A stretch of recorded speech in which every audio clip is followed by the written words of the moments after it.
Okay, this is Proverbs 27:5. Okay, somebody made a comment saying that I guess I'm just completely out of line by rebuking Marcus. I should not rebuke him, but rebuke the spirit behind him. And this is that men philosophy BS that I'm not supposed to go by. Nowhere in the Word of God does it say this. Okay, and I'm not Paul, and I don't follow Paul or his false doctrine. I follow the words of God. But on my first video, I left out a very important word that Yasha said, so I'm redoing it. Okay, Proverbs 27:5.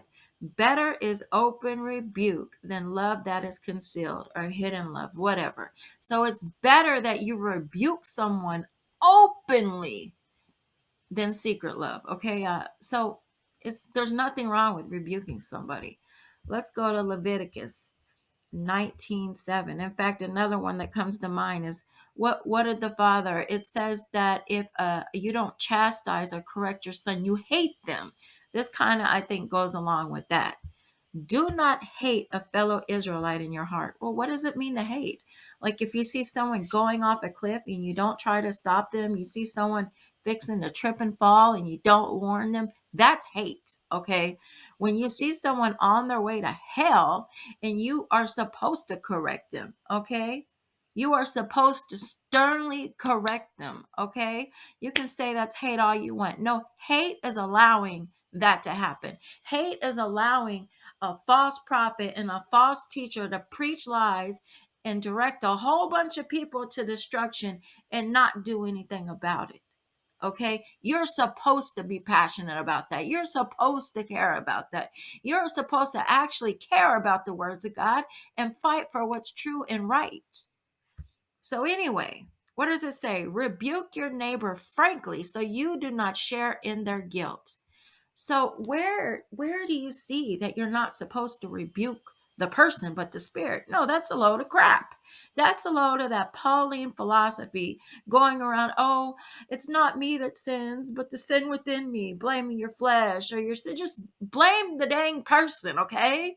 It's the person. The person needs to start taking responsibility. Nowhere can you back up your claim because it's a complete load of crap.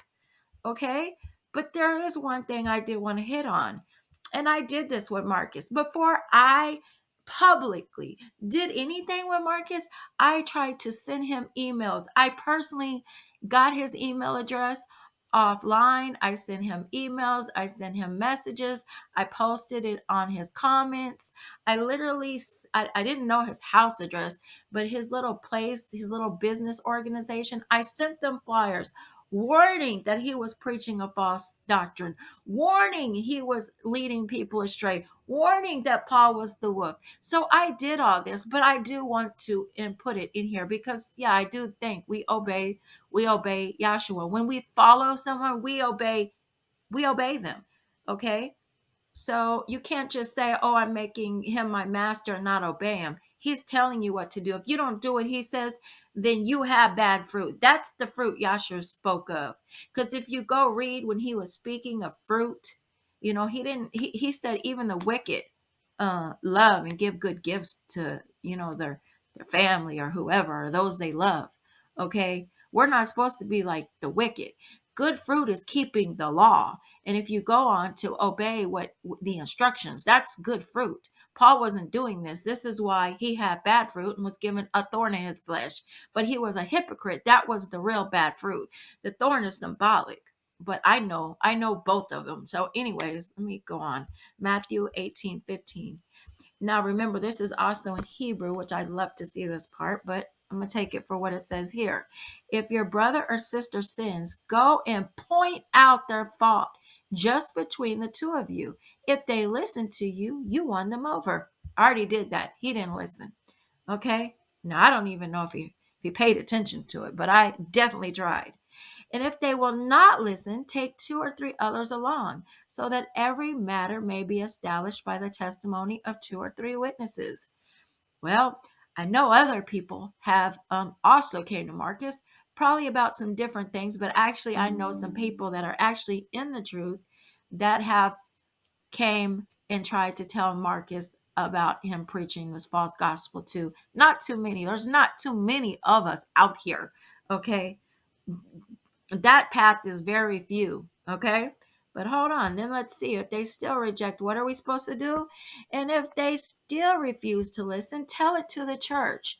And if they refuse to listen to even the church, which the churches are all corrupted now, which was prophesied also, treat them as if they were a pagan and a tax collector. Hello, hello. Go find out how you're supposed to treat a pagan and a tax collector. The problem is people aren't really obeying the word of God.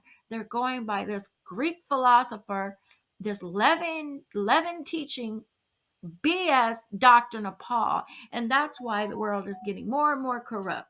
Start standing up for what's right, okay?